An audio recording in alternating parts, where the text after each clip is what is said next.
எல்லாருக்கும் வணக்கங்க. நம்ம நார்மலாக வீட்டில் பண்ணுற ஸ்நாக்ஸ் தான். அதை இன்னும் கொஞ்சம் ஆரோக்கியமாக குழந்தைகளுக்கு எப்படி கொடுக்கலான்னு சொல்லிட்டு பார்க்கலாங்க. 50 மில்லி பச்சரிசி எடுத்துருக்கேங்க. அதை சுத்தம் பண்ணிவிட்டு மிதமான தீயில் நல்லா வறுத்து எடுத்து வச்சுருக்கேங்க. ஆறுனதுக்கப்புறம் நல்லா மிக்சியில் போட்டு நைஸாக அரைச்சி எடுத்துக்கலாங்க. இது பொரி அரிசி பொடின்னு சொல்லுவாங்க. கொஞ்சம் முருங்கைக்கீரையை சுத்தம் பண்ணி அலசி எடுத்துக்கலாங்க. ஒரு பிடி முருங்கைக்கீரை, ஒரு பிடி சின்ன வெங்காயம், 2 பல் பூண்டு. பூண்டு வந்து ஆப்ஷன் தாங்க, வேண்டாம்னா நீங்கள் ஸ்கிப் பண்ணிக்கலாம். இந்த மிளகாய் வந்து அரிசி கூடவே ஊற வச்சதுங்க. அதை இது கூட எடுத்து வச்சுருக்கேன். நீங்கள் காரத்துக்கு தகுந்த மாதிரி சேர்த்துக்கோங்க. இது எல்லாத்தையுமே மிக்சியில் போட்டு நைஸாக அரைச்சி எடுத்துக்கலாங்க. 200 மில்லி பச்சரிசி எடுத்து 2 மணி நேரம் ஊற வச்சுருக்கேங்க.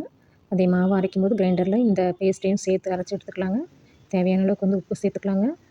உப்பு நல்லா கலங்கி வர மாதிரி ஈவனாக நல்லா கலந்து விட்டுக்கலாங்க. இதை கெட்டியாக்கிறதுக்கு நம்ம நார்மலாக போட்ட மாதிரி தாங்க கடலை மாவு சேர்த்துக்கலாம். அப்ராக்சிமேட்டாக ஒரு 100 ml பக்கம் மாவு பிடிச்சதுங்க. இந்த கடலை மாவு கூட நம்ம வறுத்து வச்சுருக்கோம் இல்லைங்களா பொரி அரிசி மாவு, அதையும் கொஞ்சம் கொஞ்சமாக சேர்த்து நல்லா கலந்து விட்டுக்கலாங்க. முறுக்கு மாவு பிசையும் இல்லையா, அந்த மாதிரி சப்பாத்தி மாவு மாதிரி நல்லா திரட்டி எடுத்துக்கலாங்க.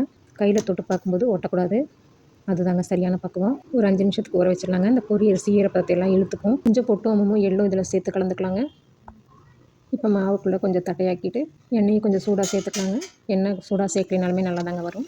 கொஞ்சமாக மாவை கிள்ளி உள்ளே போட்டதுமே மாவு வந்து மேலே எழும்பி வரணுங்க. அப்போ தான் வந்து எண்ணெய் சரியான சூடில் இருக்குதுன்னு அர்த்தங்க. சுற்றி வச்சுருக்க முறுக்கை நம்ம இதில் போட்டு பொரிச்சு எடுத்துக்கலாங்க.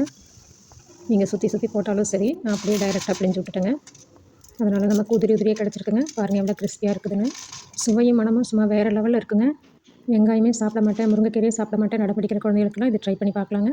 தேங்க்ஸ் ஃபார் வாட்சிங்.